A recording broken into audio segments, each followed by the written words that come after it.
প্রিয় দর্শক, আমি আসলে সারাদিন এদিক ওদিক ছোটাছুটি করার পরেই একটি নিরিবিলি একেবারে গহীন বনাঞ্চল, এখানে একটি বসার স্থান আছে খুব সুন্দর। তাই এখানে একটু বসলাম। আসলে প্রাকৃতিক দৃশ্য কার না ভালো লাগে। আমি অবশ্যই প্রাকৃতিক প্রেমিক।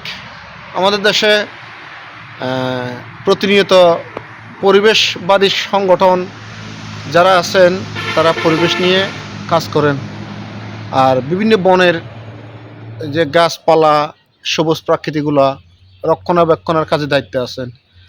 কিন্তু আরেক দল আছেন এই রক্ষণাবেক্ষণ করা যে পরিচর্যামূলক সুন্দর যে বনায়ন, আমার পিছনে দেখতে পাচ্ছেন অনেকগুলা এই যে বনের কাঠ, যেমন এই যে বড় কাঠটা যেটা দেখা যাচ্ছে এটা হচ্ছে শাল গাছ। এটা শাল গাছ, অনেকে বর্মায় সেগুন হিসেবে চিনেন। তো কিছু কিছু অঞ্চলে এখনও এরকম সবুজ প্রাকৃতিক বনায়ন খুব সুন্দর করে থেকে গেছে। হয়তো বনকাকুদের নজরে আসে নাই, নাইলে তো এগুলো খেয়ে ফেলতো। কারণ আমাদের যে সংগঠনগুলো আছে পরিবেশবাদী, এই সংগঠনগুলো নামে সংগঠন, কিন্তু কাজে কোনো সংগঠন হয় না। অনেকে হয়তো আমার ভিডিওটি দেখলে আমাকে বলবেন এটি একটি অনৈতিক কথা, কিংবা অনেকে খারাপ বলবেন, কিন্তু কি বলবো, সত্য কথাটা সবসময় আমরা সত্য প্রকাশের চেষ্টা করি।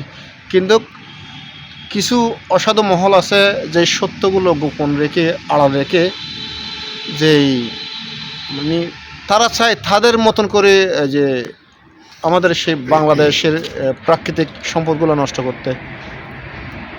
তো তবুও ভাবলাম এত সুন্দর একটি পিছনের অংশ যে বনায়ন সবুজ প্রাকৃতিক দেখে ভালো লাগলো, তাই আপনাদের দুটি কথা বললাম। তো সবাই ভালো লাগলে অবশ্যই শেয়ার করবেন আর কমেন্টে লিখবেন আপনারা আসলে আমাদের যেই পরিবেশ সংগঠনগুলো আছে এরা আসলে কি পরিবেশের কাজ করতেছেন না